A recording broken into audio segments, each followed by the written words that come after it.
ځای سلامونه ملګرو یو ځل بیا ملګري راسره ناست دي سردار صاحب او غازي یوسف صاحب دا چمله ده د انګار صاحب خو نن راسره یو نوی ملګری دی چې هغه چا دومره اورېدلي او لیدلي نه دی پر هر ډېرې صاحب یو ډېر خوږ شعر لیکي کلک شعر لیکي موږ غوښتل سردار صاحب چې دغه شعرونه واورو د ګایډ صاحب په دې دوو شعرونو په هکله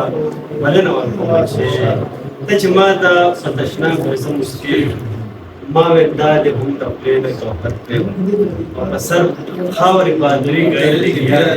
جوړېده پې د جنون سا سر پرېوت پر هره سلامونه خوشحاله راته اوسې او ستا خو لومبی ځل دی خو ډېر په تفصیل د سرنوزو خواږه خواږه شعرونه راته ووایه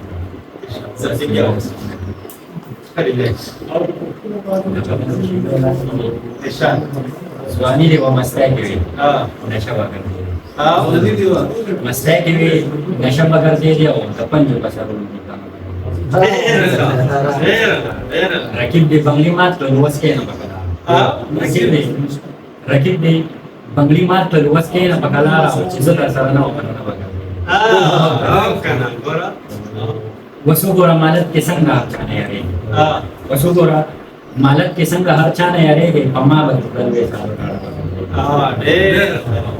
دا خدای چې ما خپل کړی کورمړ د لیونیا دا خدای چې ما خپل کړی زومړ د لیونیا او ملنګ به د کوڅو وي دیوانه به ګرځېدې وړه غوندې ګیله وه د خفګان خبره نه وه چې زړه دې راته نه وه نو بس نه به ګرځېدې وړه غوندې ګیله وه د خفګان خبره نه وه او چې زړه دې راته نه وه نو بس نه به ګرځېدې ښه ډېر مې یادېږي ستا وړې وړې خبرې واړه به دې نازک واړه به ګرځېدې یادات به دې نه وي چې پړونې رالواله یادات به دې نه وي چې پړونې رالواله او پر هر ملګري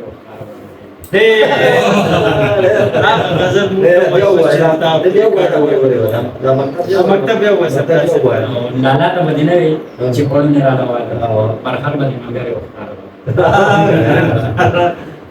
هغه غزل ووایه اوس دا چې په لارو کې پرتې وینې دي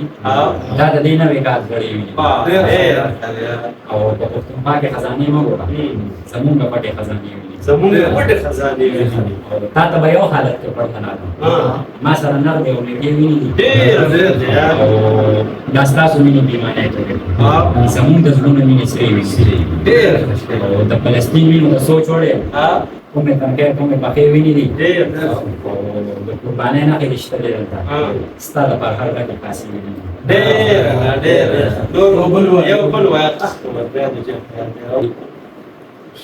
داسې مې هر وخت په ځان پسې جانان سیزي لکه یو شمعه چې لالچ کې پتنګان سي سپوږمۍ ته مه وایه چې ښکلی یې ښایست ډېر دی دا چې څه ښکلې ده په دې پسې مردان سي چې ښکلی یې ښایست ډېر دی دا چې څه ښکلې ده په دې پسې مردان سي او د وخت نمرود خو په لمبو کې ابراهیم سور زمونږ نمرود خو په بارودو ماشومان سي د وخت نمرود خو په لمبو کې ابراهیم سوځاوه زمونږ نمرود خو په بارودو ماشومان سيزي او د ډیوې مینس کې یو باطل چې په خیال لیکلی داسې یو کار په زړه کې نشته چې ایمان سيزي د ډیوې مینس کې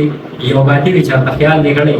داسې یو تار په زړه کې نشته چې ایمان سيزي او مړه زما او ستا په شان ورته داسې ښکاري لکه یو پیر چې په ورغوي پیریان سيزي مړه زما او ستا په شان ورته داسې ښکاري لکه یو پیر چې په ورغوي کې پیریان سيزي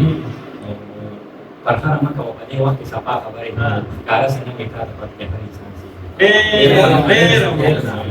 ملګرو دا و زموږ سره پرخاره صاحب چې ترې خواږه شعرونه واورېدل تاسو به مو اورېدلي خوندونه به مو ترې اخیستي تر بل پروګرام نه اجازت راکړئ والسلام